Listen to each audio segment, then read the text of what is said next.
Hi, I'm Brad Schluter for Drum Magazine.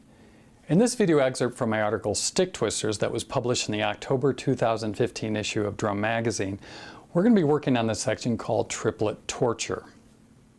Now we all know a lot of different ways to play triplets. The most common one is simply hand to hand. Something like 1 and a, 2 and a, 3 and a, 4 and a. The way I'm going to recommend you do that is with big accents.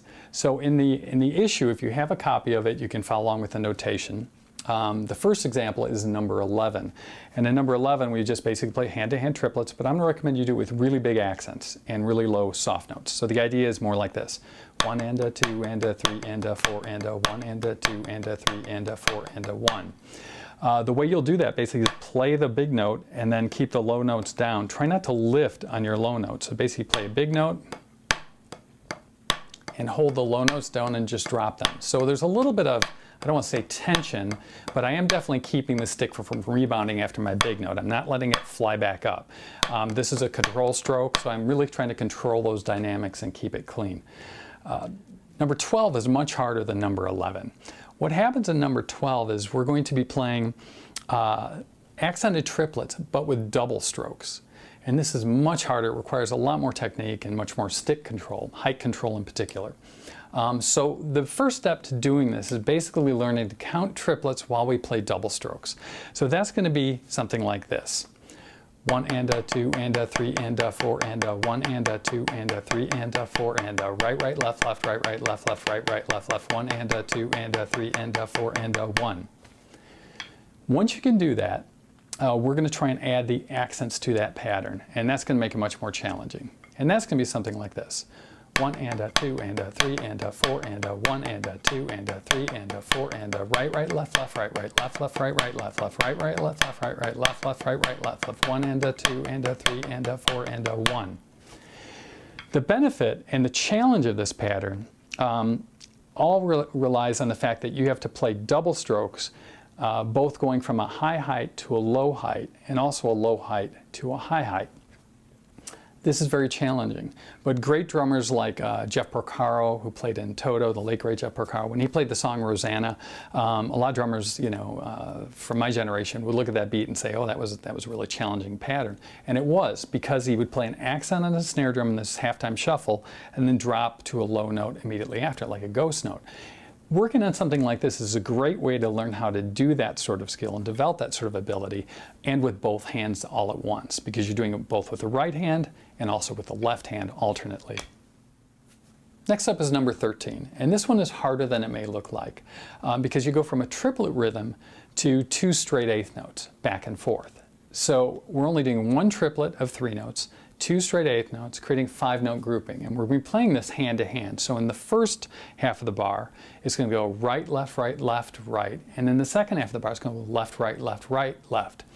Now the challenge here is keeping the timing even on the eighth notes and not swinging that. You don't want to turn the whole thing into a triplet. That's what I demonstrate in number 14, which I'll do in a minute. But I'll do number 13 first for you, and then I'll show you the wrong way to do it. So number 13, if I start with the metronome around 100 beats a minute,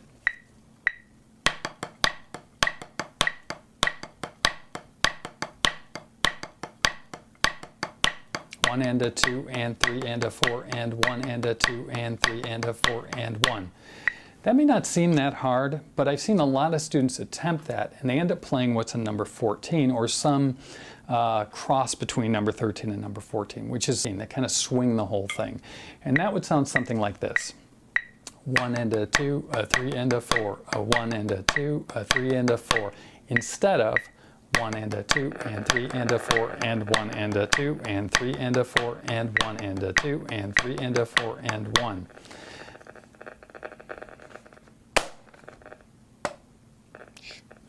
Anyways, number 15 takes number 13 and expands upon it, making it a whole lot more challenging. To refresh your memory, number 13 is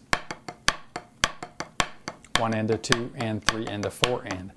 Number 15 is 2 bars long, so the first bar is that. The second bar, however, is a lot harder. It takes that pattern and shifts it 1/8 note later. It displaces it. So now the triplets, instead of starting on 1 and 3, are starting on the and of 1 and the and of 3. So they start and end on upbeats or ands. It should sound something like this.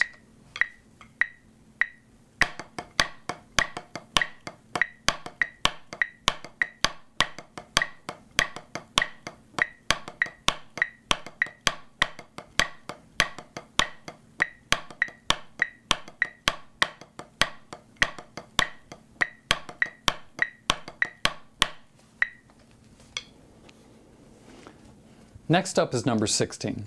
Number 16 has a whole other different set of challenges. This one's in 5/4 and it's 2 bars long.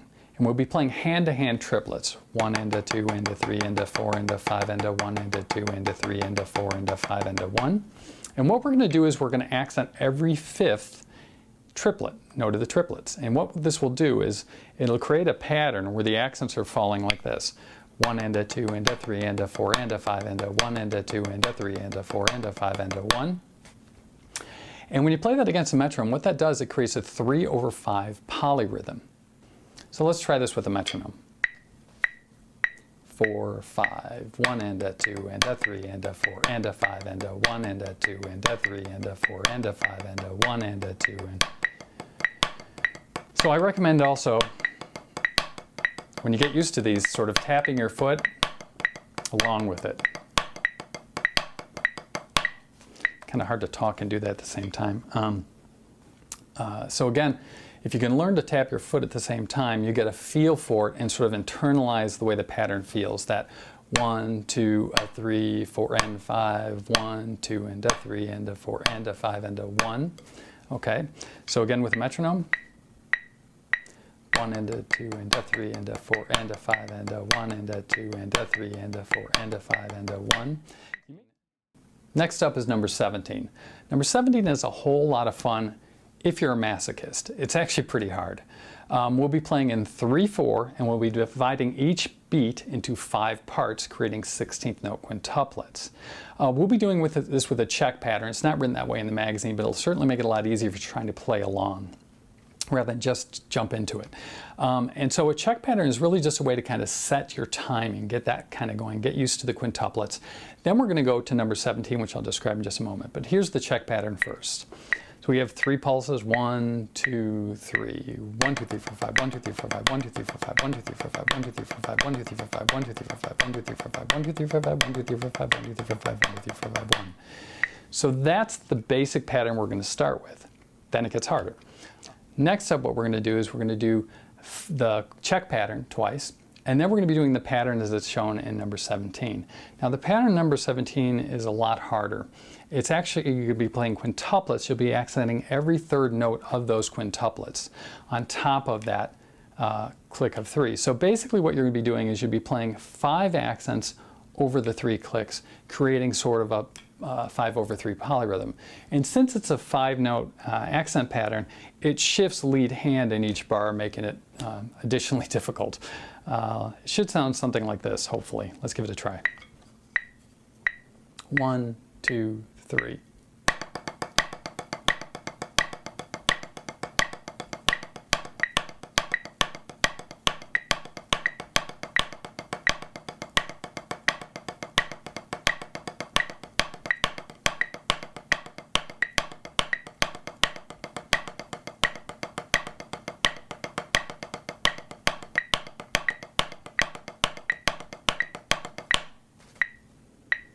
Pretty close.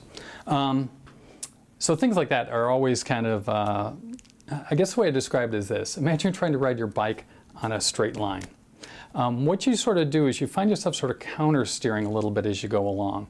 And there are little adjustments that you'll be making while you're playing those things to try and stay with the click. Okay? So it's not like you're just going to be able to just automatically just hit that and play that perfectly all the time. Maybe eventually you would, but initially that's going to be pretty challenging. I'm going to give you a bonus exercise if that was too easy for you. This is something I was messing with a little while ago, and I'll try and describe what I'm going to do. Basically, I'm going to do what I just did. I'll be playing the check pattern twice. I'll be playing that accent pattern twice. And with any luck, I'll be able to drop out the notes between the accents and just play the accents over the click or my foot. And then I'll go back to the basic pattern, and then I'll end up with trying to play tap drags in that 5/3 polyrhythm. A tap drag is basically so I'll be trying to do that in a 5/3 rhythm, and with any luck I'll be able to pull this off. But again, the whole idea behind this Stick Twisters article is to find ways to challenge yourself, take yourself out of your comfort zone, etc. Not that that's totally my comfort zone, but again, you know, by kind of reaching a little further consistently, eventually you increase your skills, and hopefully, with any luck, all this stuff will become, you know, at least if nothing else, just increase your awareness of time, improve your accent playing, things like that, in more general terms, even if you're never doing anything crazy like that on a gig or outside of the practice room. I generally don't. So let's give this a try. So the basic idea again, check pattern, accent pattern number 17. I'll try and drop the notes out between number 17, the quiet notes, playing just the accents over the pulse. Back to number 17, and I'll try and end with tap drags. 1, 2, 3.